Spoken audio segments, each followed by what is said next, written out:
Oi, gente, espero que esteja tudo bem com vocês. A partir de hoje, vocês vão ter um encontro marcado aqui comigo no canal do YouTube da Rede Trans Brasil, onde a gente vai estar fazendo um programa, né, falando um pouco sobre a saúde da população de travestis e transexuais, né, onde a gente vai estar trazendo as questões que envolvem pessoas trans vivendo com HIV, AIDS e outras ISTs, mas também onde a gente vai estar avaliando como está os serviços de ambulatório trans nos estados aí espalhados pelo Brasil, né? Importante a gente dizer que a Rede Trans Brasil, né, já executou vários projetos durante esses 16 anos e que um deles tinha o TransSUS, onde vinha trazendo também essa realidade, né, do serviço de saúde para a população de travestis e transexuais, né, aqui do nosso Brasil.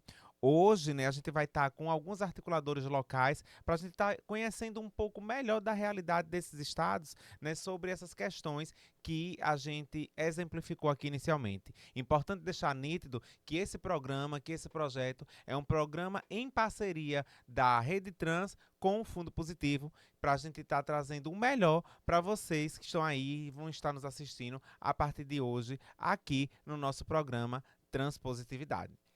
Aproveito, gente, agora também para convidar vocês, para vocês ainda que não são inscritos aqui no nosso canal do YouTube, aproveita esse momento aqui, se inscreve no nosso canal do YouTube, compartilha para as outras pessoas e também para vocês acessarem o Instagram institucional da Rede Trans Brasil, né, que é o Rede Trans Brasil, e para você se inscrever aqui no nosso canal do YouTube, é Rede Trans Brasil 8992. Hoje a gente vai estar entrevistando os seguintes articuladores para estar sabendo um pouco dessas realidades. Serão os estados Acre, Bahia e Alagoas.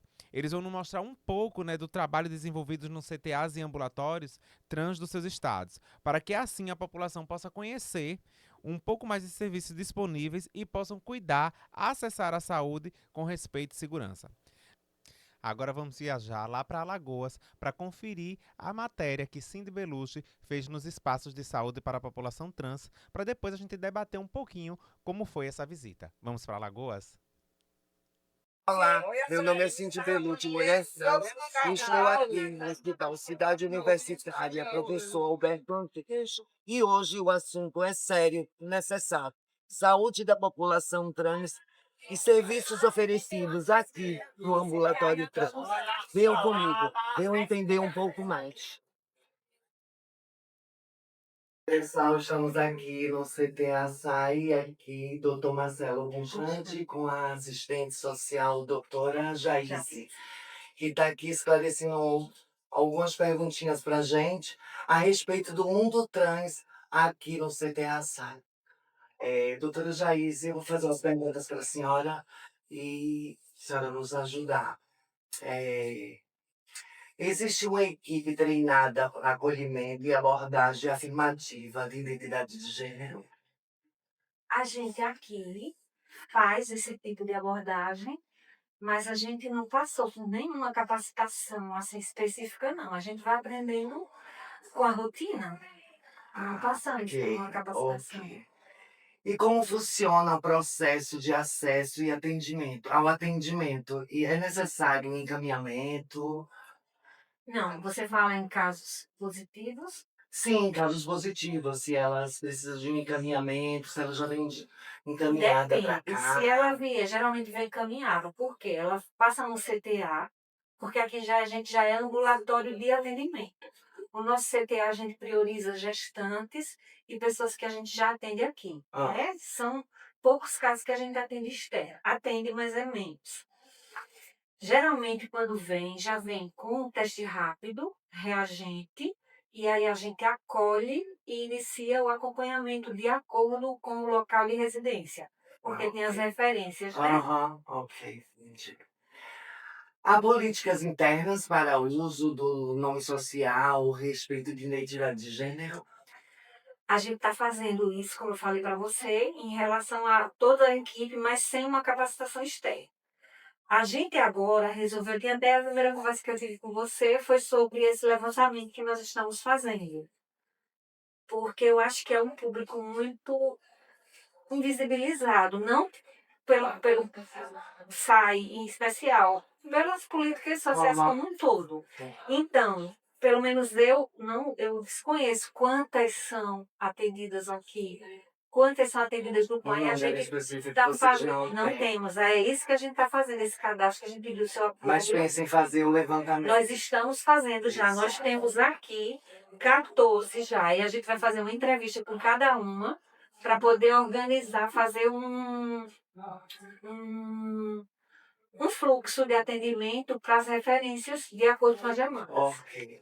Que tipo de demandas específicas a população trans são mais recorrentes aqui?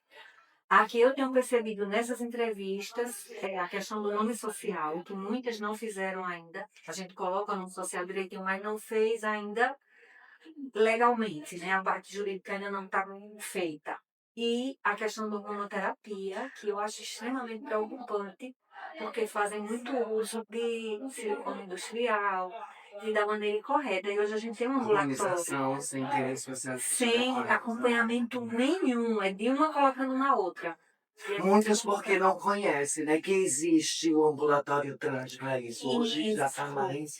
Hoje já existe Existe. 2 ambulatórios trans aqui no estado que Exatamente. faz um excelente trabalho, né? Exatamente. Inclusive, eu estou até fazendo um trabalho com eles também. Que é isso que a gente quer, ter essas referências, Isso. para quando a gente for fazer um protocolo, e nem ser muita burocracia, porque uma coisa que a gente percebe, se tiver muita burocracia, elas desistem. Verdade, verdade. O que falta para o serviço ampliar sua capacitação em resposta? De resposta, Palmas. É uma pergunta muito da gestão, mas eu vou responder dentro do que eu tenho pedido muito.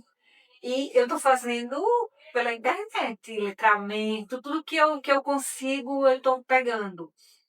O reitor vai ter uma nova eleição. Todas as que eu faço,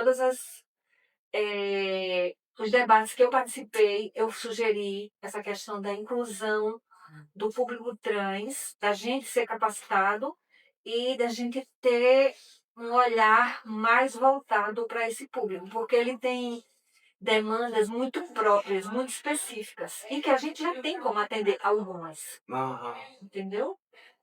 legal. Os profissionais recebem informação contínua sobre a diversidade de gênero na saúde trans? Não, Nenhuma. nenhum. Não tem informação nem Informação a gente tem, porque formação. formação não tem. E de certa forma você pode ter buscando por sua própria conta.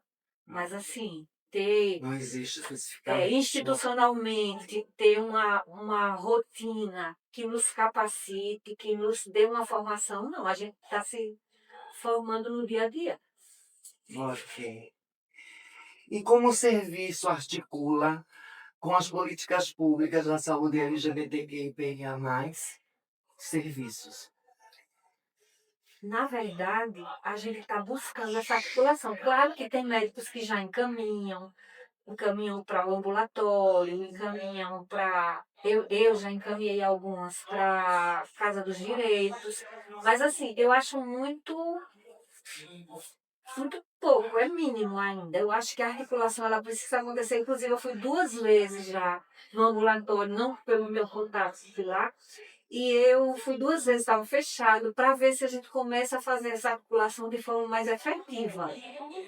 Foi uma parceria, no caso. Isso provou um Ligação protocolo. direta de lá pra cá, Isso. daqui para lá. Isso. E um protocolo mesmo que nos conecte. Ah, Entendeu? Para a gente já ter uma coisa mais ou menos organizada. como o serviço lida com as pessoas trans profissionais do sexo em trânsito, visto que a nossa população é bastante migratória e muitos deixam o tratamento por conta de burocracias e existem estratégicas atualizações do serviço no Brasil. A senhora tem conhecimento?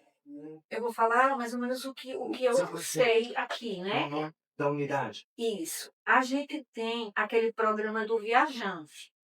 Por exemplo, a pessoa vai para a Europa ou vai para outro estado, Aí a gente antecipa a receita e frisa bem. Ó, chegando lá, você procure logo o serviço. E a ideia é que ela leve 3 meses e uma receita para mais 3. Porque aí ela tem 6 meses para ela se organizar. Nem sempre. E ao chegar lá, buscar uma unidade. Isso, buscar uma unidade, Pra fazer a referência postulação. para dar continuidade. Mas nesse período ela vai ter. Isso aí é uma política nacional, inclusive, né? Medicina do viajante. Doutora Geise, assistente social aqui da unidade, muito obrigada pela entrevista. Como anda a adesão da população trans aqui no ambulatório da cidade? A gente tem uma adesão muito significativa da população trans, né? O ambulatório tem crescido o número de pacientes de forma significativa. O ambulatório trans de Alagoas existe desde 2019, está aqui na Clínica da Família João Filho desde 2022. Então, um pouco mais de 3 anos. Né? Especialmente de 2024 para 2025, a gente observa uma entrada muito maior de pacientes, ou seja, pacientes que são acolhidos. Isso é fruto do trabalho que tem sido feito, como também, né, do compartilhamento de informações entre a própria comunidade trans, além do que a pauta trans tem mais visibilidade, né? Então, eles encontram um serviço de referência para ter suas necessidades atendidas, seu cuidado de saúde acolhido dentro do sistema público de saúde. Bom, saber. Como é feita a seleção de treinamento da equipe de atendimento à população trans? Então, a gente tem treinamentos sistemáticos, né, da equipe, de modo geral, da Clínica da Família, João Filho, como letramento de gênero, como acolhimento da população trans, como entendimento das especificidades, né? Por exemplo, na recepção não ser chamado pelo nome, registral, mais pelo Então nome já existe esse social. trabalho. Esse trabalho ele é contínuo, né? Inclusive eu mesmo esse ano já dei treinamento sobre letramento de gênero para recepcionistas, para médicos, para outros profissionais, para enfermeiros, né? Para a gente criar o hábito, né? E isso não serve só para o ambulatório trans, mas para a população geral, de ter o seu pronome e o seu nome social respeitado, né? Inclusive para as especialidades. Então, assim, a gente algum constrangimento, né, de um homem trans que vem para ginecologista. Então, muitas vezes não é falado só a especialidade, é falado o nome da médica. Né? Então, foram todas estratégias, né? Por exemplo, Gabriel para a doutora fulana. Então, não é falado que o Gabriel vai para a ginecologista, porque isso evita um constrangimento na recepção. Então, a gente tem criado uma série de estratégias e produzido esses treinamentos constantemente. Legal. Existe fica de espera? Como funciona o processo de agendamento? Então, desde que o ambulatório trans veio aqui para esse espaço, a gente tem criado, né, assim, priorizado, facilitar o acesso da melhor forma possível. O ambulatório trans é o único serviço da clínica que consegue fazer agendamento pelo WhatsApp. Né? Então, desde o início, a gente não queria que o paciente tivesse dificuldade de fazer o agendamento, se assim ele percebesse que precisava ir para o ambulatório. Então, o primeiro atendimento, ele é agendado, todos os atendimentos são agendados pelo WhatsApp. Primeira, a porta de entrada, né? O primeiro serviço que eles vão passar é o grupo de acolhimento. Né? Então, a gente tem um grupo que funciona toda quarta-feira pela manhã, que a gente acolhe os novos pacientes. Então, em geral, para esse grupo, você não tem dificuldade. A gente tem uma agenda, né, que a gente acolhe de 5 a 10 pacientes semanais aqui no ambulatório. Então, entrando no ambulatório, o paciente vai ter as primeiras consultas agendadas. Claro, a gente depende dessas vagas estarem E disponíveis. eles recebem aumentado o número de pessoas de atendimento? Não. A população? Então, vai depender da agenda de cada profissional. Então, os profissionais têm seus dias aqui, as agendas estão abertas e essa agenda vai sendo preenchida. Então, eles saem do grupo, em geral, com endocrinologista e psicólogo agendados, né? O endocrinologista é o médico de referência para o ambulatório. Se tiver alguma demanda com a psiquiatria, a gente também faz o agendamento para o psiquiatra. Ok, legal.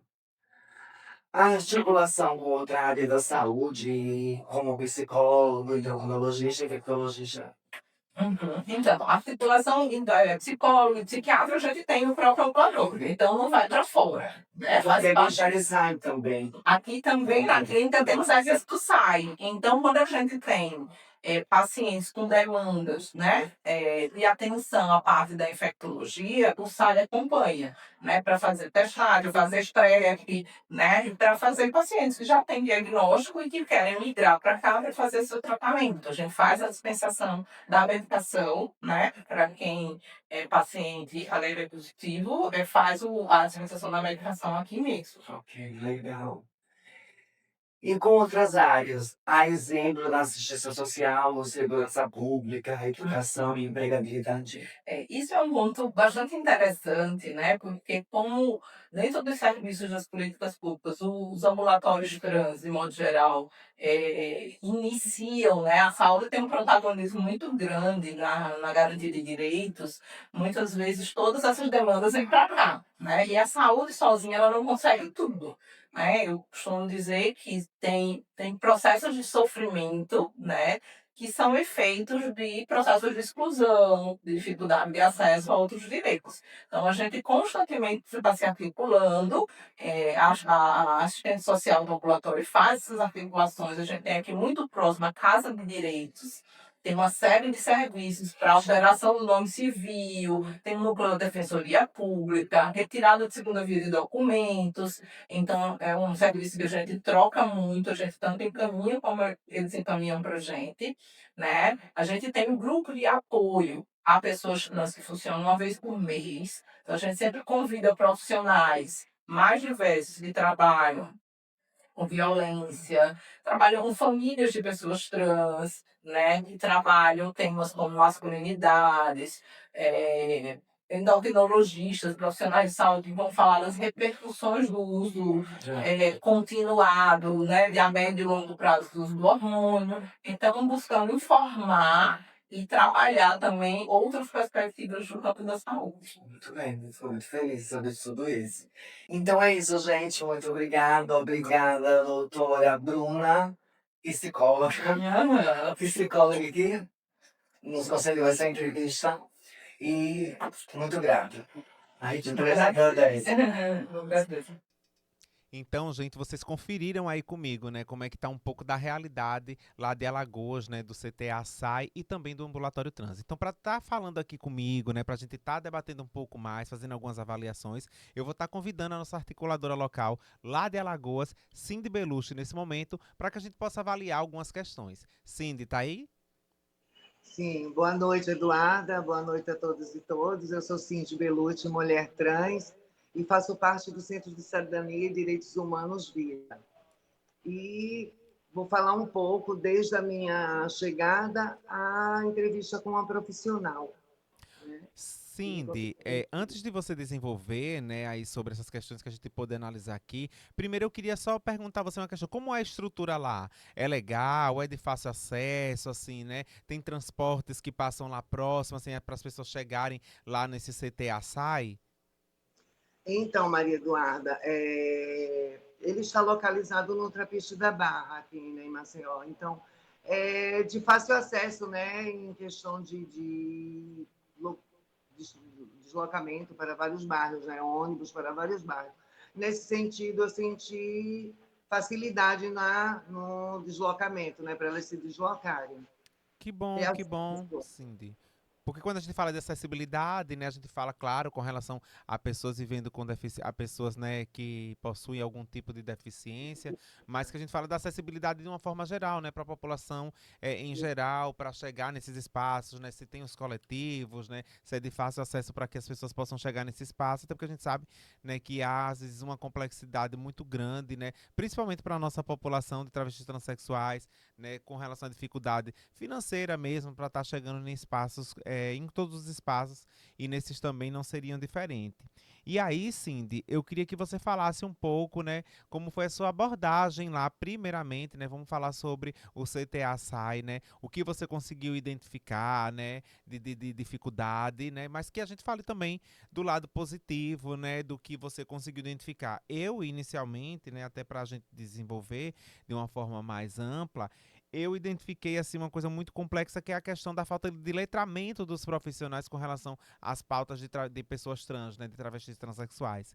A Então falta de achei então achei isso algo muito complicado, né? Porque isso é a porta de entrada, muitas das vezes, a questão do respeito ao nome social, a identidade de gênero. Mas você, como uma pessoa daí, né, de Alagoas, e que foi em loco, eu queria ouvir de você o que você achou de complexidade e deficiência com relação a esses serviços. A falta de deficiência, é a falta de capacitação mesmo, que ainda é muito constante, principalmente no CTA-SAI, por ser um centro, serviço de assistência especializada, mas eu senti muita falta na falta de até mesmo conhecimento para lidar com o público trans, nesse sentido, entendeu? A falta de capacitação, muito desconhecimento de coisas, você estamos em pleno século XXI, mas infelizmente a falta de conhecimento ainda é constante para lidar com o público trans, entendeu, Eduarda? Cindy, você buscou saber como com relação à dispensação de medicamentos, né? Se lá também se é tranquilo, se a pessoa chega e pega seu medicamento, com relação às consultas também, com relação ao sigilo também de pessoas vivendo com HIV/AIDS, se isso tem tudo lá dentro desse CTA-SAI? Em questão de sigilo deles lá dentro, porque por ser uma unidade de assistência especializada, vai todo o público, atende todo o público, não só o público trans, né? E em questão de medicação, consulta, marcação de consulta, achei muito positiva, né? Marcação de consulta, você pode fazer ela por telefone, ou presencial, ou por telefone, entendeu? Tem vários especialistas que te atendem, o sigilo também, compara com os profissionais, com os pacientes. Em questão da dispensa de medicação, tem os horários certos, né, das 9 às 12, das 2 às 18, né, todos os dias, de segunda a sexta, e eu achei bem legal, bem legal, bem interessante. Questão do espaço também, né, está bem ampliado, né? Você Com relação também, sim, de atestagem, é de fácil acesso, é, Sim, pode ser feito lá, né? Você pode chegar lá e pedir para fazer a testagem, o teste rápido, no caso, né? Que é feito no centro de triagem, tanto lá do hospital como do CTA, né? Eu achei bem legal, né? Vamos falar dos pontos positivos da unidade, né? O ponto negativo só foi a falta de capacitação mesmo para lidar com o Não, público-alvo. eu acho também legal, sim, eu vi que a profissional, né, que é a assistente social, Jaise Teixeira, ela falou muito da importância, que realmente tem essa questão da falta de letramento, né, ela fala com relação à questão que não tem oficina, capacitações para os profissionais, mas vi que ela era uma pessoa muito Bem interessada, assim, né, interessada, ela enquanto gestão. se mostrou bem interessada, inclusive ela como numa autoconversa que a gente teve, ela disse sim, se tiver algum curso de capacitação, alguma roda de conversa, onde que a gente possa participar, onde que o grupo, a Rede Trans ou o Centro de Cidadania Vida possa trazer aqui para a unidade, vai nos ajudar bastante. Ela se mostrou bem interessada com o assunto, né? Em lidar com o público.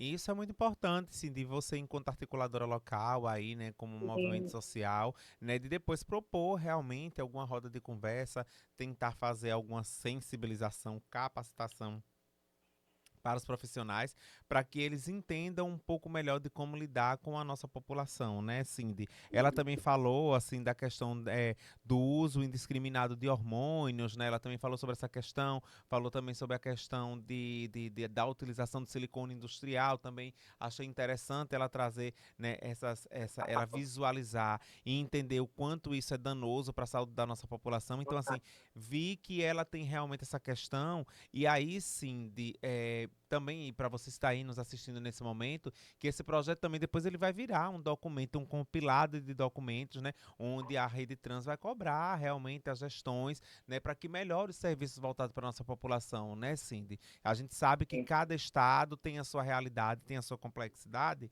mas que a gente precisa, enquanto movimento social, fazer essa pressão. Claro que também que nós, enquanto pessoas travestis transexuais, estejamos inseridas nos conselhos, sejam de saúde, de assistência social, enfim, todos os conselhos, para que a gente possa fazer uma pressão maior e um monitoramento também muito maior com relação às políticas públicas, né, voltadas para a nossa população, né, Cindy? Exatamente, levar como mais conhecimento, né, para esses profissionais, e principalmente quando eles estão interessados na causa, né, em questão de aprender com nós mesmos, né?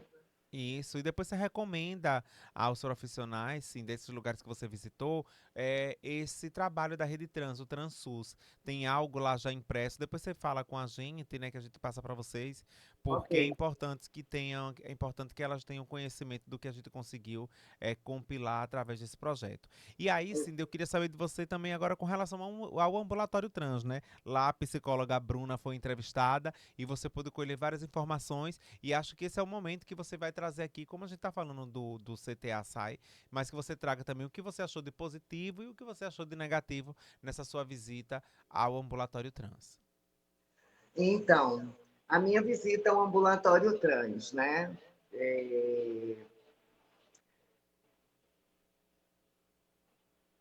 um pouco escasso, né, o ambiente, né, onde na qual eu fiz a entrevista com a profissional também maravilhosa, nos tratou assim, né, em questão de ponto de positividade no ambulatório trans.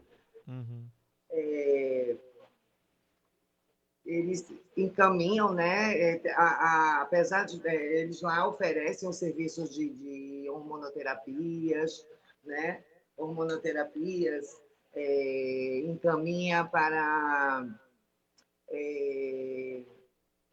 retificação de nome, gênero, achei bem interessante. Uhum. Agora, o ponto negativo que eu pude perceber no ambulatório trans, Sim. por ter um centro especializado trans, não existir uma profissional trans com tantas capacitadas aqui no estado, onde na qual eu citei, conversei com eles, né? Por ser um ambulatório trans, um centro especializado para o público trans, não ter uma profissional trans com tantas capacitadas, tanto Sim. na área da saúde, serviço social, psicologia, e até mesmo técnicas em enfermagem, que existem tantas aqui em Maceió, capacitadas para ocupar o cargo, né?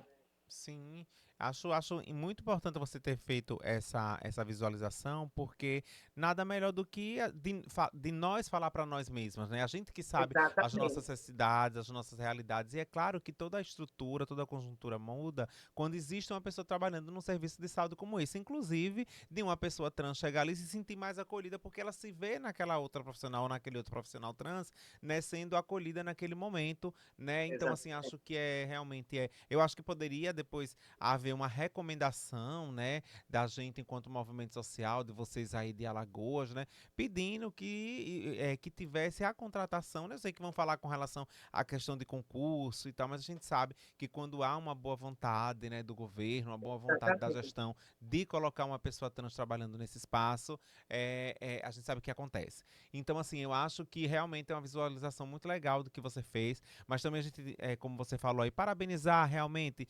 parabenizar, mas através da perspectiva de entender que é um direito nosso também Com utilizar o certeza. ambulatório trans, a questão dos hormônios, né, também de serem disponibilizados, também é um direito nosso, da questão também do processo transexualizador também para pessoas trans. E isso tudo é feito nos ambulatórios trans, né, Cindy? Então, assim, a É um gente sabe serviço que garantido para nós mesmos, verdade. sim, sim. A gente sabe que existem outros estados que não têm essa estrutura aí, como tem em Alagoas, né? A gente vê Recife que tem 2 ambulatórios trans, né? Um estadual e um municipal, e que isso se reverbere também em outros estados, né? Em outros municípios, porque a gente sabe que a população de travestis transexuais ela é muito grande, né? Ela é muito grande, Cindy. E outra coisa, Eduarda, que eu tive conhecimento, até mesmo no ambulatório trans, que aqui em Maceió, Alagoas, já existe um ambulatório trans infantil. Que legal. Já existe um ambulatório trans. Não tive a oportunidade, marquei, mas a gestão não tive.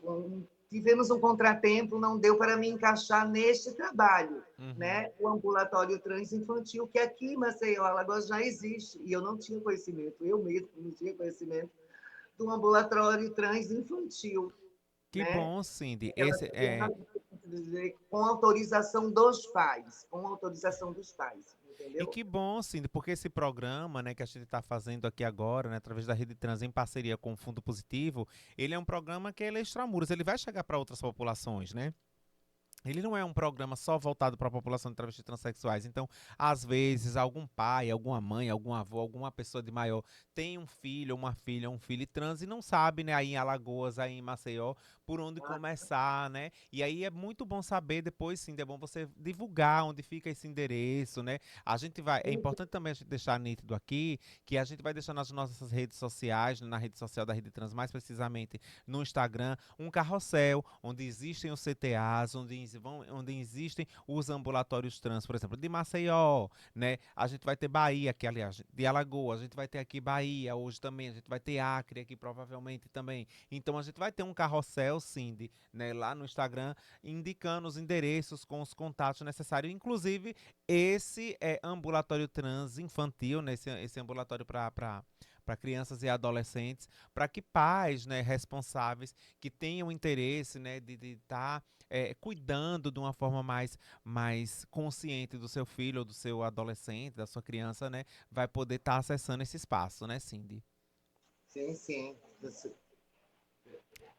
É isso, Cindy. Queria agradecer a sua participação, né? Saber se você tem mais alguma coisa aqui para complementar, né? Agradecer a disponibilidade que você teve de visitar esses espaços, né? Dizer que é muito importante ter pessoas como você aí em Alagoas para estar fazendo não só esse trabalho no campo da saúde, mas na segurança, na assistência, né? Para estar trazendo essas informações que são muito pertinentes e necessárias para a população em geral. Não, só quero agradecer, né, a Rede Trans, né, pelo trabalho, né, com parceria aqui com o Centro de Cidadania e Vida, e falar que vamos estar sempre fiscalizando, sempre de olho, sempre fiscalizando, né, nossos direitos, né, de cidadão trans. E é isso. Muito grata, muito gratificante o trabalho. Muito obrigada, Cindy. Beijão e tenha Valeu. um bom descanso. Igualmente. Boa noite a todos. E é isso, gente. A gente teve aqui agora com Cindy para a gente estar entendendo um pouco mais como é que funciona, né, o ambulatório trans e o CTA sai lá em Alagoas, lá em Maceió, que é de suma importância, né? Então, para você que é de Alagoas, você que é uma pessoa trans, né, uma travesti, um homem trans, um trans masculino lá de Alagoas e não sabe como acessar esses espaços, né? Eu peço que as pessoas que estão assistindo esse programa agora compartilhem, né, para outras pessoas nas redes sociais, para que as pessoas entendam como funciona, né, esse ambulatório e também o CTA sai desses espaços. A gente vai deixar depois, né, o endereço, como eu digo, depois vocês acompanhem lá o Instagram da Rede Trans Brasil, que lá a gente vai deixar o endereço de cada localidade, né, de cada município onde tem o CTA sai e também onde tem ambulatório trans. E se você tem alguma dúvida, se você tem algum questionamento, deixa aí nos comentários aí embaixo, né, que a produção depois vai estar avaliando, vai estar vendo e a gente com certeza vai estar entrando em contato com você para estar trazendo trazendo, né, nitidez maior sobre qualquer questionamento que seja feito aí nos comentários aí embaixo. Mais uma vez, reforçar que esse programa é um programa em parceria com o Fundo Positivo, né, e da Rede Trans, para a gente estar trazendo uma maior nitidez sobre essas questões de saúde da população de pessoas trans aqui do Brasil. E como eu tinha dito anteriormente, né, hoje, além de Alagoas, a gente também tem o estado da Bahia, onde a gente vai estar conversando também com o nosso articulador local, João, para estar sabendo como é o serviço ambulatorial para pessoas trans e travestis lá na Bahia e também como funciona o CTA SAI de lá também, de lá da Bahia, lá em Salvador. Então, para isso, antes da gente ter essa conversa aqui com o João, lá de Salvador, Bahia, eu vou chamar o nosso vídeo, né, que eu pedi para que João fosse lá fazer um acompanhamento em loco para trazer, para a gente entender um pouco melhor e a gente debater aqui no programa de hoje. Então, vamos assistir esse vídeo. Roda aí o vídeo para a gente entender um pouco melhor da realidade lá de Salvador, Bahia. Oi gente, tudo bem? Eu sou João Hugo, sou homem trans ativista e hoje a gente vai conhecer o ambulatório trans de Salvador. O nosso ambulatório que fica aqui no Garcia, um bairro de Salvador, e atende pessoas trans e travestis de todo o estado da Bahia. Aqui é a entrada, a fachada do ambulatório trans, é o centro de testagem e pesquisa.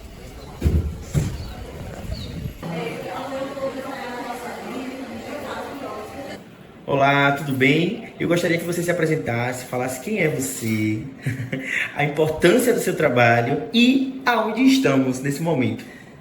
Bem, eu sou Ailton da Silva Santos, Ailton Santos, sou assistente social, especialista em gênero e sexualidade, mestre e doutor em saúde coletiva e sou coordenador do Ambulatório Estadual de Saúde Integral de Pessoas Trans e Travestis da Secretaria de Saúde do Estado da Bahia. Eu acho que a importância maior do trabalho é fornecer um espaço seguro, acolhedor, que trabalha com a saúde trans pautada na despatologização das identidades trans, entendendo que transgeneridade é apenas uma das múltiplas possibilidades de identificação humana e cuidado que é necessário em relação à saúde. O cuidado integral, com as especialidades que todas as pessoas precisam, porque todo ser humano pode adoecer em qualquer momento, mas também as especialidades da transição, a fonoaudiologia para trabalhar com a voz, a endocrinologia por conta dos hormônios que são necessários, a parte cirúrgica no hospital que nos encaminhamos para cuidar daquela parte que o hormônio não dá conta, cirurgias de construção de tórax, de construção de genitália, feminização ou masculinização de face, de voz também, o que a pessoa trans precisa, se ela precisar, se ela quiser.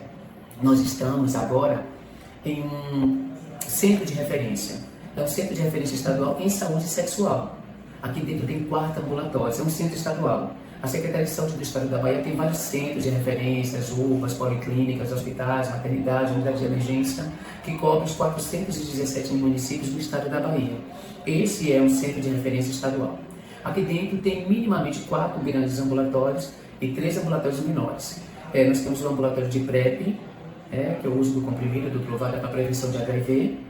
A gente tem um ambulatório de infectologia, ou no nome antigo, virologia, onde a gente lida com as doenças de longa duração, doenças crônicas, mais especificamente HIV, hepatite de longa durações, o HTLV e o HPV.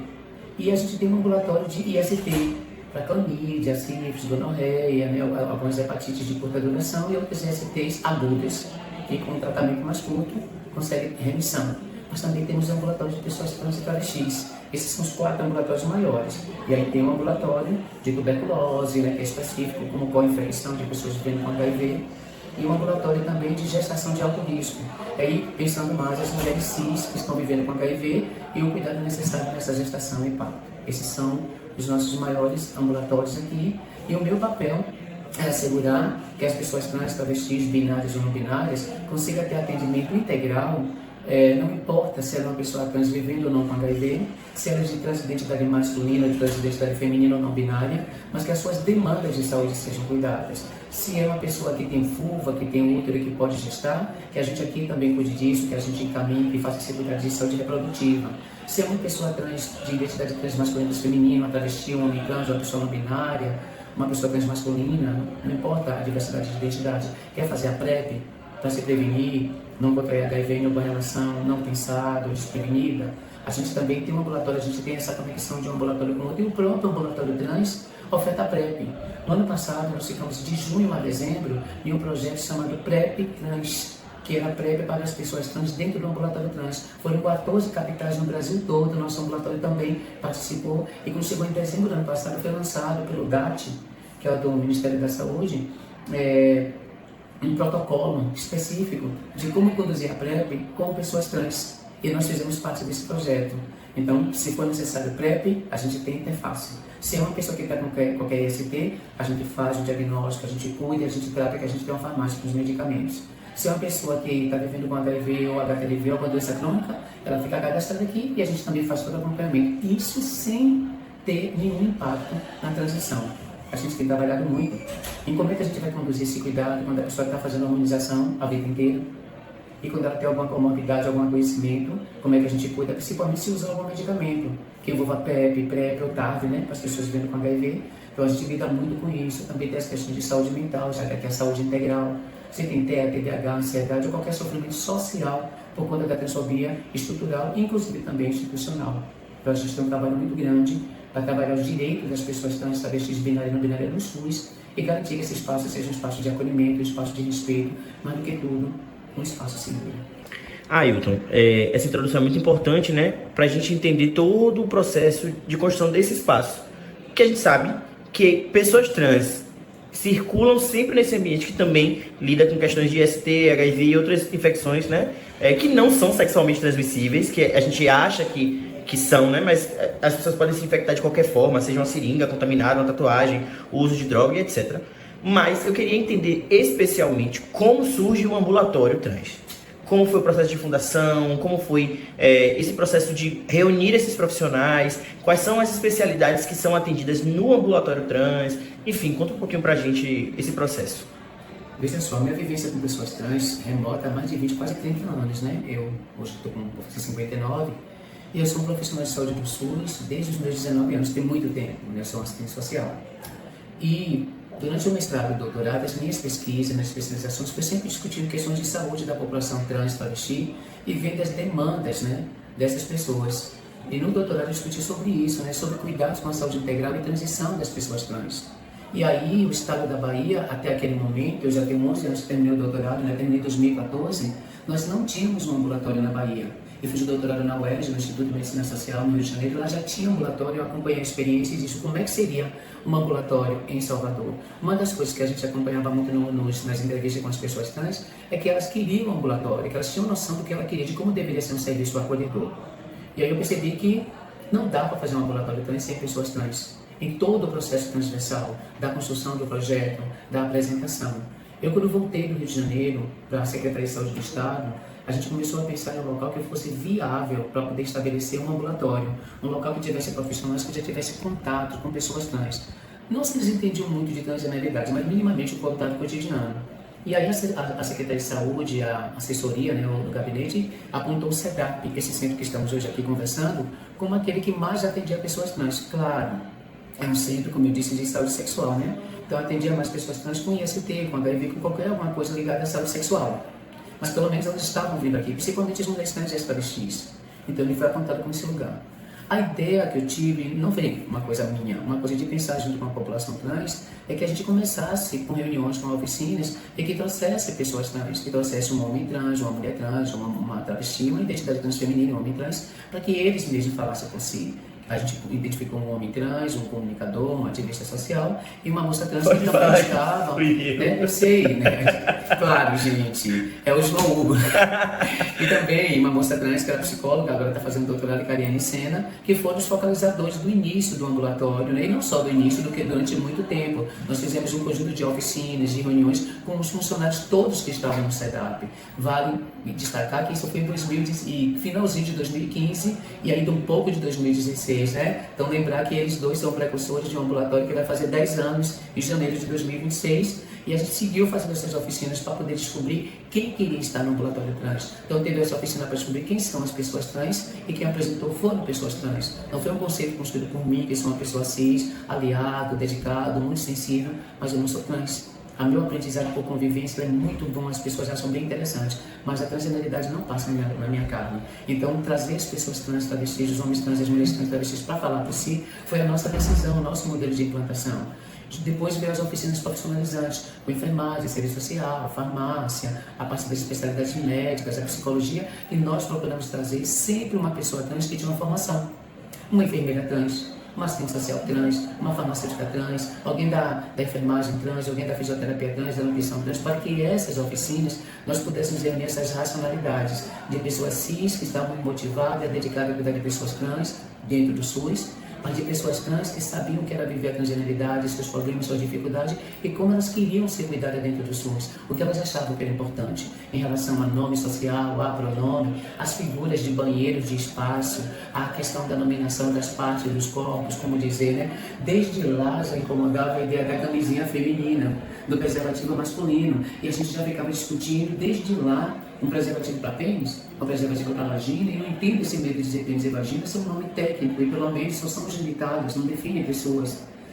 Há um ano atrás a gente vê agora, depois de tanto tempo, o Ministério da Saúde mandando as caixas de preservativos externo para pênis e interno para vagina, e isso é muito importante.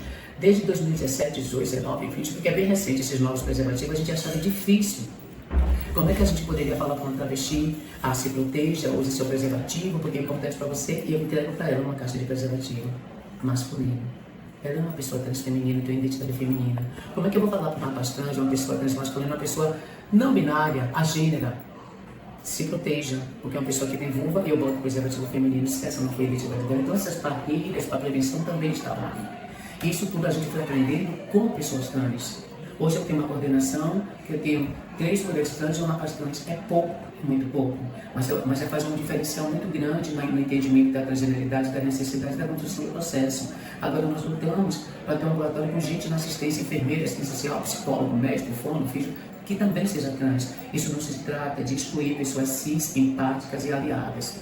E a inclusão, ela não se dá pela exclusão de alguém para alguém entrar. É só pela diminuição de um espaço que só um tipo de pessoa está tendo, enquanto outras pessoas estão fora, entende? Incluir implica em ampliar, ofertar mais. Eu tenho certeza que o nosso cuidado está sendo bom e a gente tem muitas críticas necessárias, mas a gente já está acertando muito porque a gente traz com a gente. Nós erraríamos muito mais se fôssemos só unicamente cis. A cisgeneridade é apenas uma das múltiplas identidades e ela foi escolhida como padrão, e esse é o grande erro. O que a gente tem agora dentro do ambulatório como atendimento, né? O que as pessoas trans que chegarem aqui, elas têm de atendimento? E, para além disso, você trouxe que são 10 anos de ambulatório, né? Nem eu lembrava disso, assim, porque ainda é muito novo, né? A gente tem aí 3 ambulatórios na cidade, mas o que mais, como a gente pode dizer no popular, o que mais bomba é esse aqui. Isso deve se dar também às especificidades que tem, ao atendimento, ao cuidado, ao fato de ter outras pessoas trans trabalhando nesse ambulatório. Então, eu quero saber 2 coisas, na verdade. Qual o quantitativo, assim, desses 10 anos de pessoas trans que já passaram por aqui e que estão no ambulatório? Quem são essas especialidades médicas que atendem aqui? Olha só, nosso ambulatório tem esse, eu vou falar sobre isso dos diferenciais. Nós temos entre 10 a 12 especialidades, né? Quando a pessoa chega, primeiro, como é que se chega nesse ambulatório? A gente tem perfil no Instagram, a gente tem um perfil no Facebook, a gente está no TikTok, a gente tem e-mail e a gente tem os WhatsApps também institucional e o telefone fixo, ou seja, estamos na intranet da Secretaria de Saúde, que é a internet interna que reúne todas as unidades estatais e municipais que podem acessar, né? A gente é um ambulatório encontrável. Tá? Nós temos pacientes de dentro de Salvador, região metropolitana, e do interior todo, de mais de 80 municípios. E é muito pouco, né? 80 parece muito, tem 3, 4 pessoas de cada município, mas a gente tem 417. A nossa cobertura ainda está baixa, né? Nós temos quase 2.000 pacientes, né? Porque a gente está caminhando para isso, mas com o nosso levantamento, estamos fazendo um levantamento estatístico de um perfil sociodemográfico de cada paciente nosso aqui. A gente ainda usa paciente, né? Usuário, trans, usuária, que a gente está fazendo esse levantamento agora, para ter essa noção. 10 anos a gente quer devolver um pouco, né, no seminário de avaliação essa parte. Nós temos no dia de acolhimento sempre a quarta-feira para quem mora aqui em Salvador, região metropolitana, e para quem mora no interior é no dia da primeira consulta. No interconsulta a gente faz o acolhimento. O acolhimento é esse momento que eu faço, que as pessoas, os funcionários que também são trans no ambulatório fazem, onde as pessoas chegam, encontram a coordenação do ambulatório e sabem que pode ligar, pode bater na porta, pode chegar, e que não é algo distante, que tem gente trans lá dentro, e que tem gente cis aliado, e que tem uma hierarquia, não há um dedo que impede de você chegar, não há um vigilante que impede, não. Você pode bater, você vai entrar, você vai falar da sua demanda e a gente vai te ouvir, porque isso faz parte do modelo humanizado de cuidado.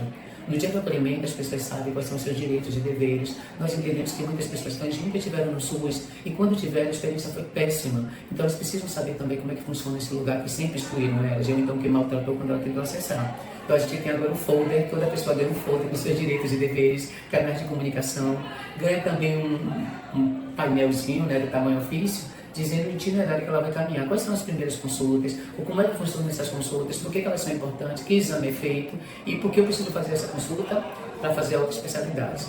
Então, se chega uma pessoa com vulva, um homem trans, uma pessoa não binária, a gênero, transmasculino, vai passar pela enfermagem, pelo serviço social, pela nutrição, pela médica clínica e cardio, vai passar pela ginecologia. Muitas pessoas com vulva, principalmente os meninos trans e pessoas transmasculinas, têm uma dificuldade muito grande, porque eles têm identidade masculina, já têm a disforia, já têm a questão do corpo, de lidar com esse corpo que não tem representado como ele se enxerga. A experiência com a ginecologia é uma experiência muito pautada no feminino, a maioria desses profissionais de ginecologia não tem essa experiência de lidar com a diversidade sexual nem de gênero, e a experiência é muito difícil. Então, quando eles chegam aqui, que sabem que tem a nossa ginecologista doutora Patrícia Maria, ginecologista e psicanalista, né? Ou seja, tem uma mente muito bacana, eles vão falando um para o outro que é possível, então essa resistência acaba. Então, no itinerário deles também tem a ginecologia. Se é uma moça trans, uma travesti, uma pessoa não binária com falo, vai passar serviço social, enfermagem, nutrição, clínica e tal. A gente agora tem o URO, o Dr. Maurício Pio, uma referência massa, o URO Onco, está com a gente há uns 7, 8 meses, a gente conseguiu essa transferência. E ele está muito bacana, muito alinhado, com letramento bom, lidando com os pronomes de gênero. Então a gente oferece esse itinerário. Além dessas especialidades, claro, tem endocrinologia, a psicologia, a psiquiatria e a pedagogia, pediatria. Nós temos crianças no ambulatório. A gente tem uns pimpolhos de 7, 8, 9, 10, 11 anos, são poucos, 8 a 9. E a gente tem muitos adolescentes de 13 a 17. Então a gente precisava de um pediatra, a gente tem pediatra, a gente tem uma psicóloga que é de adolescente especificamente, a gente tem uma psiquiatra que é de infanto-juvenil e outra psiquiatra são jovens e adultos, porque a gente precisa ter um núcleo de saúde mental muito forte por conta da dificuldade de viver como trans no Brasil, principalmente sendo criança, adolescente e jovem. Eu não sei se vocês têm noção da incidência de ideação suicida e de suicídio produtivo, que é morrer mesmo, entre jovens LGBT e principalmente entre meninos trans. Meninas, mas muito mais meninos trans. Não dá para ter um ambulatório trans sem ter um bom suporte de saúde mental, sem fazer associação entre transgeneridade e transtorno de gênero. Ainda bem que isso já caiu, já mudou o código, já mudou o espaço, mas entender que viver como trans num país extremamente transfóbico e violento com pessoas trans, que veta direitos, possibilidades de vida e de bem viver, obviamente teremos uma pessoa que vai ter demandas, então nós produzimos, né? Nós estamos num momento já de encaminhamento para cirurgias, então nós fazemos os encaminhamentos. A cirurgia na Bahia começa desde 2023, inicialmente com financiamento especificamente da Secretaria de Saúde do Estado da Bahia. E há uns 2 meses, 3, habilitação pelo Ministério da Saúde, com dotação orçamentária do Ministério da Saúde para o nosso centro cirúrgico no Hospital das Clínicas, que é o Hospital da Universidade Federal da Bahia. Esse ambulatório também, ele foi habilitado no ano passado, em abril do ano passado. Desde abril a gente começou a reorganizar o serviço, prestar conta do que se faz para poder ter dotação orçamentária. E esse ano, tem um mês e pouco, há 2 meses nós começamos a fazer a dispensa dos hormônios, estamos esperando chegar agora mais ou menos 800 ampolas de um deselato. E a gente já está dispensando o acetato, cepoterona, espirolactona e a primogina, os hormônios feminilizantes e os bloqueadores. Ou seja, a gente está tentando cuidar do que é necessário. Que mais eu posso dizer? Um ponto importante que eu acho que é válido. Por que essas pessoas ficaram aqui de 2016 até 2024 sem os hormônios? Os hormônios são indispensáveis na vida da pessoa trans. Ela não consegue mudar a base corporal sem a hormonização, sem as cirurgias. Mas também ser tratado com afeto, com respeito, com dignidade, poder participar, opinar, dizer o que está acontecendo, ter um canal para dizer se foi maltratado ou não, perceber que o profissional de saúde é chamado a atenção, que na outra consulta está chamando com cuidado e com respeito, ser protagonista, exercer o controle social no SUS e poder narrar a sua história, o que está acontecendo, isso ser credível, ter respeito, legitimação e o processo todo mudar é indispensável. Porque, a bem da verdade, o nosso ambulatório é o que tem mais pessoas trans entre o federal, o municipal, que é da universidade, de uma faculdade também, o nosso é o que tem mais gente trans. E que mesmo sem hormônio, sem dispensa de hormônio, teve que pagar, gastar seu dinheirinho, dar seu suor, ainda assim ficaram. Então a gente tem que apostar sim em conceder todos os direitos, todos os medicamentos, saúde física integral, saúde mental, toda a parte de hormonização, todas essas cirurgias, né? Mas não esquecer de ter estudos, né, para aprofundar o aprendizado e de ter respeito, ter um lado humano que compreenda a transgeneridade como algo do humano mesmo, da identificação do sujeito e não como doença. Então, gente, a gente acabou de acompanhar aí, né, o vídeo que João Hugo fez lá no SEDAP, lá na Bahia, né, para estar mostrando pra gente aqui a realidade, tanto do ambulatório trans, mas também como do CTA, do SAI. Lá talvez tenha até outra nomenclatura, enfim, porque isso vai mudar de acordo com região. Então, gente, eu vou convidar ele, né, para estar falando com a gente aqui, nesse momento aqui ao vivo, né, de forma virtual, para a gente estar fazendo uma análise mais aprofundada do que ele pôde avaliar em loco e também para a gente estar debatendo sobre algumas questões que eu pude identificar nessa visita dele. Você tá aí, João Hugo? Oi, Duda, tudo bem? Boa noite. Boa noite, João Hugo. Então, me fala um pouco da sua experiência. Primeiro eu queria saber, João Hugo, com relação à acessibilidade, né, para as pessoas. E quando eu falo da acessibilidade, eu não falo da acessibilidade não só para pessoas PCDs, mas eu falo da acessibilidade de forma geral, né, da questão, assim, de transporte para a população chegar nesse espaço, né, dessas questões.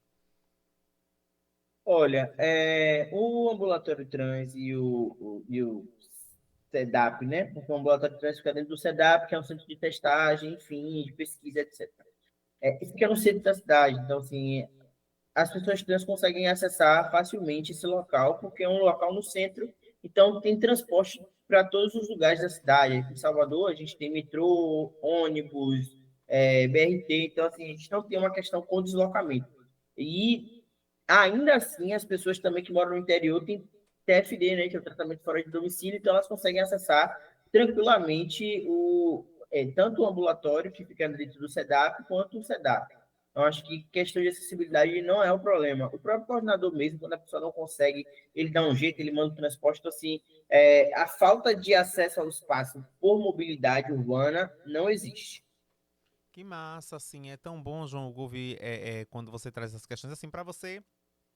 Também é meio suspeito falar, entre aspas, porque você fez parte, né, do processo de implementação, né, do ambulatório trans aí em Salvador. Isso é muito legal porque você consegue trazer uma visão muito mais qualificada também porque você faz parte de dentro, né, dessa questão. Eu achei bem legal, né, quando eu vi o vídeo, né, anteriormente, achei bem legal que justamente, né, o ambulatório trans funciona dentro do SEDAP e quando existe, né, alguma pessoa trans, né, que venha, que dê um resultado reagente para o HIV ou algum tipo de IST ou qualquer questão que essa pessoa trans vai buscar o atendimento dentro do SEDAP, automaticamente já tem uma ligação em rede com o ambulatório trans, pelo que eu pude entender, né, através da entrevista que você teve com Ailton, se não me engano, que é o nome do coordenador, é isso? E isso é muito interessante quando a gente pensa, né, que as pessoas trans elas têm um atendimento humanizado dentro do ambulatório trans.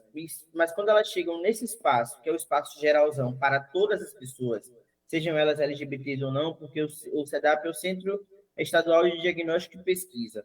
Logo, todas as pessoas passam por esse espaço. E aí existem os filtros, né? Que são os filtros das pessoas trans. Tem dentro desse complexo que é o SEDAP, tem um ambulatório de cuidado com a tuberculose, tem um centro de testagem para IST, HIV, etc. Então, assim, as pessoas trans elas têm outras peculiaridades, questões que não são só a transição em si. Então, quando elas chegam nesse espaço, às vezes as pessoas mesmo direcionam elas chegam nesse espaço que não é para cuidar, enfim, da sua transição, das suas questões de gênero, as pessoas direcionam elas para esse local. Então, a gente tem aí o Dr. Ailton Santos, né, que é o coordenador do ambulatório, e ele é muito parceiro nisso. Ele tem um olhar para as pessoas trans, ele só atua com pessoas trans atualmente, né, ele é assistente social de formação. Quando ele começou a ideia de implementar esse ambulatório, era para que justamente as pessoas trans pudessem ter humanidade, humanização e o respeito no acesso a esse espaço. Então, todas as pessoas trans que passam pelo SEDAP, pelo grande complexo que é o SEDAP, mesmo que elas não estejam ali vinculadas ao ambulatório trans, elas são direcionadas. As pessoas perguntam se elas querem conhecer, se elas já conhecem, se elas já fazem acompanhamento. Então, isso é muito interessante, isso é muito legal. Eu acho que isso também é bem legal. A gente tem uma grande dificuldade, João, quando a gente fala da questão de dados de pessoa, da população de travestis transexuais, né? E aí, como o SEDAP, como esse espaço aí consegue, de certa forma, quantificar e qualificar, né? Eu acho que isso é bem legal, porque vocês conseguem, acho que tabular, né? De quantas pessoas trans estão passando por esse espaço, né? De quantas pessoas trans estão sendo cuidadas. E isso daí também é bom para se transformar em alguma política pública, até quando a gente fala da questão de saúde ou em outros aspectos, né? Porque a gente tem essa grande dificuldade com relação a números, né? A um censo da população de travestis e transexuais brasileira. Com certeza. Acho que com isso, inclusive, faz com que as pessoas trans, elas. É porque hoje o ambulatório trans ele distribui os hormônios, então precisou Sim, quantificar para poder distribuir esses hormônios. Então, muito provavelmente existe essa grande lista de pessoas trans, até porque o ambulatório trans do SEDAP ele encaminha as pessoas trans, desculpa, ele encaminha as pessoas trans para as cirurgias no UPS, que é o ambulatório de nível federal, né? Que são uhum, os ambulatórios obrigatórios dentro das universidades para a população trans. Então, existe uma quantidade de pessoas trans, eu acho que eu não entrei nesse detalhe com o doutor Ailton, mas existe uma contagem, existe uma fila, por exemplo, para distribuição, para as cirurgias. Então, a partir disso, também existe uma contagem de quantas pessoas usam aquele espaço para que a gente tenha a quantidade exata de hormônios, por exemplo, para serem distribuídos.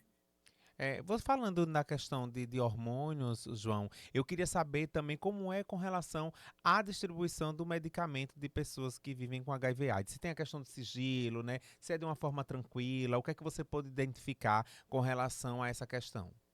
Olha, tudo é muito cuidadoso, né? Aqui na Bahia a gente teve agora no município de Feira de Santana uma Sim, divulgação de uma lista de sim, pessoas sim, que verdade. vivem com HIV/AIDS, né? Na cidade de Feira. Sim. É, nunca aconteceu no ambulatório ou dentro do complexo do SEDAP, por exemplo, um vazamento de dados como esse, porque a gente sabe que isso é uma informação que só pertence à pessoa que está no cuidado do HIV/AIDS é, e o profissional que atua com aquela população. Então, assim, Sim. eu acho que tem o lugar do respeito existe de fato, né? O cuidado, a humanização, o pensar nas políticas públicas para que aquelas pessoas tenham acesso e que de fato que tem que existir, né, do direito dela, enquanto pessoa que está ali dentro daquela Constituição que precisa ser respeitada e ter dignidade, etc. Então, assim, o cuidado, o sigilo funciona, assim, ó, porque a gente sabe que como o complexo do SEDAP ele abarca essas questões, as pessoas ficam meio assim, né? Quando Uhum. qualquer uma pessoa entra ali naquele espaço para se cuidar. Então, assim, é um lugar de testagem, a pessoa não tem nada, ela só está indo se testar. Assim como uma pessoa que está indo para o ambulatório, ela tem que estar sempre visada porque está frequentando aquele espaço. Enfim, são várias questões, mas no que tange a segurança dos dados dessas pessoas, não é uma coisa que é violada. Pelo menos na experiência que eu tenho com esse ambulatório e frequentando esse espaço, né, e ali há mais de 10 anos, talvez, isso nunca foi uma coisa que aconteceu. É legal, João, você trazer essa questão, porque assim, a gente vê que às vezes em alguns outros estados, eu falo até que aqui em Aracaju a gente teve essa certa complexidade de quando o ambulatório trans era para funcionar no SEMAR, que mais ou menos se assemelha ao que você fala do SEDAP, sabe? Então as pessoas tinham uma grande questão disso se transformar em estigmatizar ainda mais, né? De ser um estigma maior de pessoas trans, dizer assim, olha, tá vendo, olha, toda pessoa trans, travesti, transexual tem HIV, olha lá como tá lá dentro do SEMAR, que é como se fosse o SEDAP aí, mas você traz, né, e através dessa entrevista, e eu peço, né, para que vocês compartilhem, vocês que estão assistindo essa entrevista agora nesse momento, que vocês compartilhem com pessoas próximas, né, com gestões, com outras pessoas, para ver como dá para ter essa funcionalidade, assim como o João Hugo está trazendo aqui, porque acaba até ajudando muito mais, porque se uma pessoa trans tem algum tipo de algum outro problema dentro desse centro com essas especialidades, fica muito mais fácil de serem tratadas, até porque o ambulatório trans já funciona dentro também desse espaço, né? Dentro desse complexo, como você está trazendo aí. E isso pode se transformar um modelo para outros estados também aqui brasileiros, sabe, João Hugo? Que às vezes existe também esse preconceito com relação a quando se diz que um ambulatório trans vai funcionar dentro de um espaço como esse, o do SEDAP, como você está trazendo aqui pra gente. Duda, não é isento, né? A gente, de fato, gostaria que esse ambulatório saísse dali, como todo o Brasil, né? Gostaria justamente por conta desse estigma. Mas enquanto isso não acontece, a gente consegue conviver tranquilamente com as outras especificidades desse espaço. Ideal é que o ambulatório trans tivesse o seu próprio prédio, sim, para que a Sim. gente pudesse dar continuidade, inclusive, para outras especialidades médicas, pequenas cirurgias, etc., que o complexo do SEDAP não dá conta de ter. Mas isso é um desejo que é para frente, mas isso não impede de que, né, as pessoas tenham humanidade e humanização no cuidado ali dessa saúde enquanto população trans.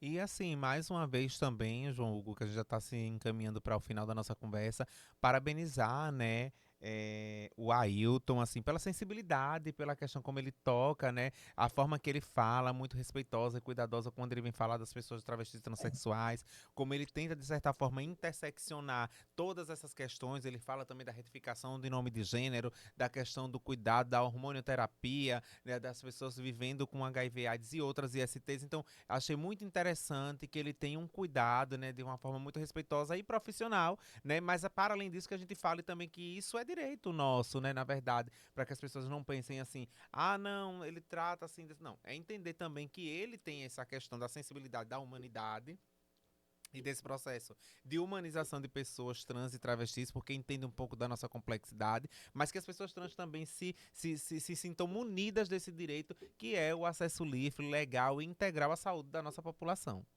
Não, Ailton, ele é incrível em relação a isso. Assim, a gente, enquanto população trans, a gente não tem o que falar da gestão dele enquanto assistente social, pesquisador, professor e doutor, principalmente nesse lugar de coordenador desse espaço.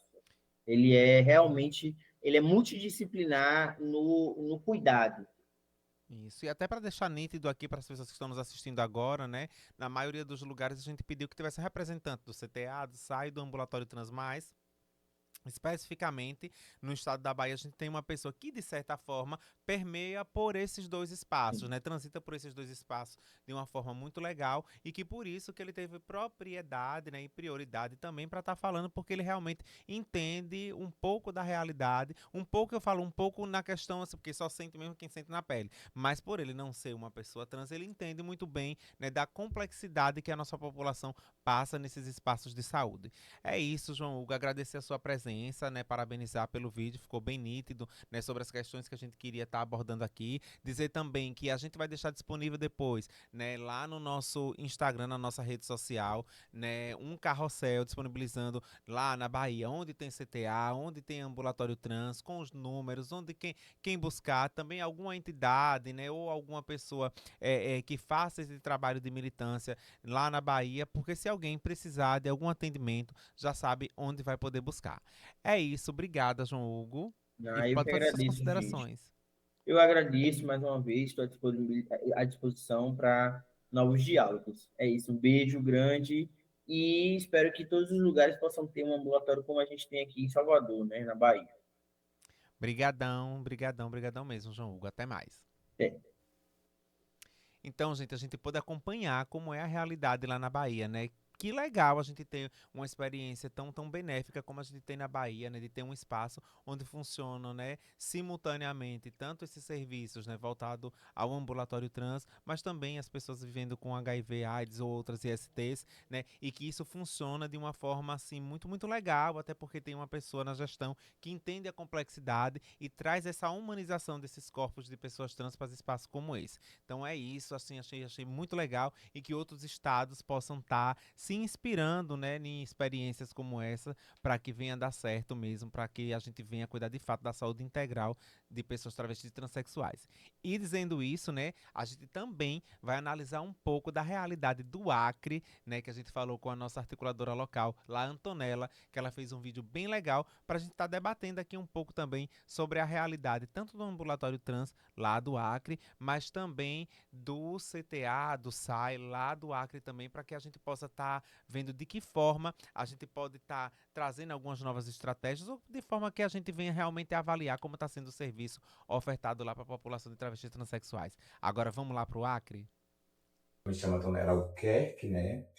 sou representante aqui, agente local da Rede Trans Brasil, no projeto de Transpositividade. Estou fazendo uma visita aqui no Serviço de Assistência Especializada no SAI, com a nossa enfermeira Edna, que é responsável aqui pelo centro, para ver como é que anda, né, a parte de saúde da nossa população trans, né, que vive e convive com HIV e AIDS. Estamos aqui, né, Edna, como é que está o atendimento aí para a nossa população aqui no centro? Bom dia também, muito bom. Deixa eu lhe dizer, a grande maioria das transexuais, elas vêm e às vezes não voltam. O nosso grande problema é esse, né? Mas assim, hoje já deu uma melhorada porque a sensibilização, né, de que precisa ser realizado este tratamento, né? A pessoa pode viver tranquilo por muitos e muitos anos, tranquilo. Agora, se a pessoa não faz uso da medicação, aí a gente sabe, né? Aí pega as oportunistas, as infecções oportunistas e vai adoecer. A gente ainda tem essa luta do estigma, né, Edna? No século que nós estamos, né? Mas infelizmente ainda tem esse estigma. Tem muita gente com a cabeça ruim mesmo, só louco, que acha que o HIV pega no abraço, no aperto de mão. Não é isso, gente. Não pega assim. A gente sabe que não pega assim. Na hora de atender uma pessoa trans, ou uma mulher trans, travesti, tem que respeitar a sua identidade de gênero. Tem que respeitar. Se você vê uma pessoa toda vestida, por exemplo, de mulher, você chega com ela, você quer ser chamada como? Né? Então, se ela diz assim, eu quero ser chamada Maria, Antônia, Faustina, o que ela quiser, você tem que chamar. É um direito da pessoa. E outra coisa, no nosso prontuário, nós temos aqui assim, nome, tá? Aí tem o nome da pessoa e o nome social, que é o nome que a pessoa quer ser chamada. Quer ser respeitada. Eu agradeço imensamente, tá? Primeiramente, você ter me recebido aqui. Tá? Muito obrigado, de coração mesmo. E a gente está junto na luta, né? Sim, pelos com direitos certeza. das pessoas, de todas as pessoas. Mas o direito que tem mais estigma ainda é a população travesti e transexuais, que é uma posição mais vulnerável ainda nessa sociedade, que não respeita nossos corpos, nossa existência. E a gente tem que resistir para existir. Muito obrigado, gente. E nós estamos aqui também à disposição, você sabe, pode contar conosco. Estaremos sempre aqui de braços abertos e na luta. Um abraço. Sou Antônio Albuquerque, sou aqui do estado do Acre, sou a representante da TRAG, da Movimento Trans aqui do estado, e sou agente local do projeto da Transpositividade. Estou aqui em visita aqui no ambulatório trans, sexualizador, aqui na Policlínica, com a nossa gestora aqui, a Luciana. Luciana, me diga uma coisa, como é que está o acolhimento, o atendimento para a população trans aqui no ambulatório? Então, Antonella, nós aqui da Policlínica Tucumã, nós fomos capacitados, preparados para acolher, né, todas as nossas especialidades, né, em especial a qual nós estamos falando agora, que é o nosso ambulatório dele, o ambulatório transexualizador. Nós temos aqui a nossa referência para o atendimento, né, dessa comunidade, que é o Dr. Radson, que ele faz atendimento, né, na questão da hormonoterapia, das indicações e das demandas a serem encaminhadas a usuários do SUS. Nós temos também o nosso psicólogo de referência, né, em caso de necessidade, encaminhado, então aqui mesmo já é regulado. Nós tivemos e temos, né, todo o acolhimento dado, todas as informações a serem dadas, nossa equipe está preparada para atender os nossos usuários. Eu fico muito feliz aqui, agradeço, tá, que você, pela disponibilidade de estar participando aqui, né? Eu que agradeço. E a gente, junto na luta, a gente faz melhor. Né? É verdade, eu acredito que com respeito, né, com compromisso, tem tudo para dar certo. Eu acho que se colocar no lugar do outro faz toda a diferença. Eu que agradeço a visita, Pamela, como sempre, bem acolhedora. Obrigada, viu? Sou Antônio Albuquerque, sou aqui do estado do Acre, eu sou agente local do projeto de Transpositividade da Rede Trans Brasil. Eu estou aqui na Secretaria Estadual de Saúde, na CESAC, com o chefe do Departamento de STIs, Josadak, que é parceiro aqui no movimento. Josadak, que é de políticas públicas com a população trans, em relação a todas as populações do departamento, mas principalmente a população trans que é mais vulnerável, por causa que ainda a população ainda vive, 90% da população ainda vive na prostituição e tudo. As campanhas que a Deodane pode fazer para ajudar a combater, prevenir, né? Quais as prevenções que pode fazer, pode fazer para essa população? A gente pode estar ofertando, né, a PrEP, a profilaxia pré-exposição ao HIV, e estar orientando também sobre a PrEP, em que situações que esses pacientes podem estar recorrendo à PrEP. Hoje a gente tem a PrEP em todas as UPAs, mais a maternidade e também em PS. E a PrEP, a gente tem ela principalmente dentro do nosso site estadual, em algumas URAPs, na URAP Rony Meirelles, na Hidalgo de Lima, na Cláudia Vitorino e também na Policlínica do Barral e Barral. A ideia é expandir cada vez mais. A gente tem algumas parcerias com algumas ONGs, e aqui eu gosto de destacar bastante também a Osquemar, da Nájila, onde ela faz esse trabalho entre pares, né? Onde realmente vão lá em loco, no território, e fazem todo esse trabalho junto a essa população também, assim como a sua própria OSP ou ONG também faz esse trabalho. A ideia é fortalecer cada vez mais isso ao longo desse ano. Agora o Ministério da Saúde mudou também o preservativo, porque tinha muita queixa em relação ao tipo de material do preservativo, e agora a gente está com o preservativo da marca Prudence, e também tem um preservativo que é texturizado, né? Então a gente espera que o público faça a adesão maior em relação ao uso dos preservativos. A gente também, dentro da Secretaria, a gente tem um núcleo, que é o núcleo de populações prioritárias e vulneráveis, aonde eles também fazem todo um fluxo e organização de trabalho em relação, nesse caso, a essa população trans. Inclusive, ano atrasado, se não me salvo engano, foi aberto um ambulatório trans na URAP Ari Rodrigues através desse núcleo, né? Naquela época era então o chefe era o NACA, tá? Então a ideia é essa, realmente é fazer um trabalho junto à população, junto à comunidade, ouvindo todos os lados, para que a gente possa avançar no combate às infecções sexualmente transmissíveis, do HIV, hepatites virais e sífilis. Eu agradeço profundamente você ter me recebido, né, Imagina. aqui no departamento, né, sabe? Que a gente está tá sempre na luta aí junto, né? Sim. A gente tá, esses estigmas, essas políticas públicas cheguem à população da vulnerável. Todas as populações, né? Mas isso é a população de mulheres transexuais que ainda vive à margem da sociedade. Sim, sim. E é importante aproveitar todos os espaços. A gente também, quando tem período de campanhas, como o Dezembro Vermelho, o Outubro Verde, que é o mês de combate à sífilis congênita, e também no Julho Amarelo, a gente aproveita essas oportunidades para estar expandindo ainda mais a oferta dos instrumentos de prevenção e estar conversando sobre mais essa temática.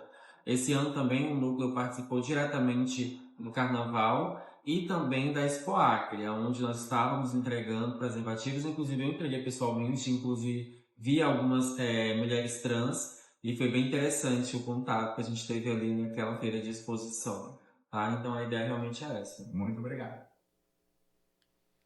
Então, gente, a gente pôde ver lá no Acre como está um pouco dessa realidade, né? E aí eu queria pontuar algumas coisas que eu achei bem interessante, né? Primeiro a gente falar com relação ao tratamento, né?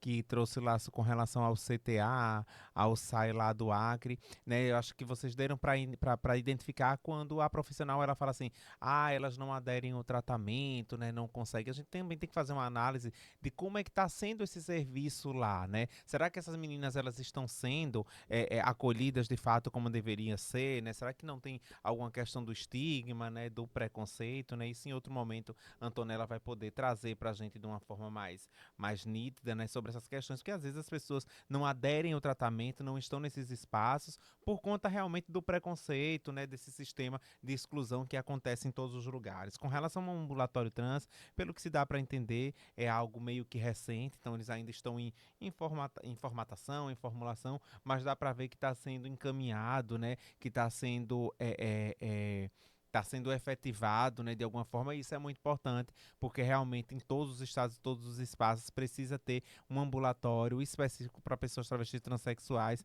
né, para que possa cuidar da sua saúde de forma integral. E por último, né, a gente viu aí, falando com relação à Secretaria Estadual de Saúde, né, quando a Antonella vai perguntar sobre os serviços ofertados para a população de travestis e transexuais, e assim, é engraçado, né, quando a gente vai falar sobre serviços de saúde ofertados para a população de travestis e transexuais, logo fala de PrEP, de PEP, né, algumas coisas voltadas logo a questões, né, de ISTs e de HIV AIDS, e a gente tem que entender que a população trans, ela dentro da saúde, ela não está só nesse escopo, né? Claro que a gente sabe que a gente é uma das populações que são mais vulnerabilizadas nesse sentido por conta da questão de educação sexual, da questão familiar que não fala isso, né, com seus filhos LGBTQIAPN+, mais especificamente com a população de travestis transexuais, mas que bom que a gente está vendo que existe também lá no Acre ações voltadas diretamente nesse sentido, nesse contexto, com relação à prevenção e cidadania das pessoas travestis e transexuais lá no Acre. Agradecer também, né, a Antonella, né, a nossa articuladora local lá do Acre, que pode estar trazendo esse apanhado de informações. E você que é aí do Acre, né, que quer saber mais um pouco sobre essas questões, pode deixar as suas dúvidas, as suas perguntas aí embaixo, né? Aí nos comentários, né? Logo a gente vai ter lá no nosso canal, lá no nosso Instagram, um carrossel falando no Acre, onde tem CTA, onde tem SAI, onde tem os ambulatórios, né? Onde tem também as ONGs, né? Que isso é de muita importância. E se você quiser estar fazendo alguma contribuição, é só entrar em contato aí através das redes sociais da Rede Trans Brasil, né? O nosso Instagram é @RedeTransBrasil. E o nosso YouTube, você já está aí, é só você mandar para outras pessoas e inscrever também e deixar as suas dúvidas. E lembrando, né, nós logo teremos outro encontro marcado aqui no canal do YouTube com o nosso programa Transpositividade. Obrigada e até a próxima.